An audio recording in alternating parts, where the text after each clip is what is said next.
সমাজ ও সংস্কৃতি কর্মী, সাংবাদিক, সংগঠক ও সঙ্গীতজ্ঞ ওয়াহিদুল হক বিশ্বাস করতেন, মানুষ কেবল জীবিকা নির্ভর প্রাণী নয়, মানুষ ছন্দে বাঁচা সত্তা।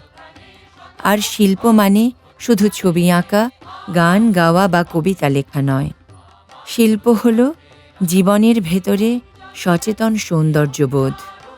যে মানুষ তাঁর কাজ, চিন্তা, সম্পর্ক ও আচরণে সামঞ্জস্য খোঁজে, সেই শিল্পের পথে হাঁটে।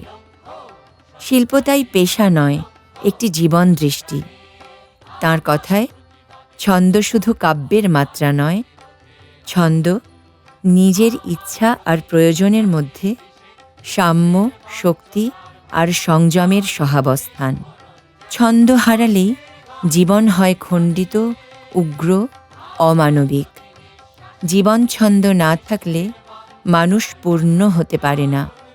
তাঁর কাজ হয় যান্ত্রিক, চিন্তা হয় একমুখী, হয়ে ওঠে হৃদয়হীন। সংস্কৃতির ভুবন ও রবীন্দ্রনাথ প্রবন্ধে তিনি বলছেন, আমাদের সকলকে শিল্পে যেতে হবে। জীবনে মননে ছন্দের চর্যা করতে হবে। তাহলেই আমরা আত্মার এবং আত্মের পরিমার্জনা করতে পারব।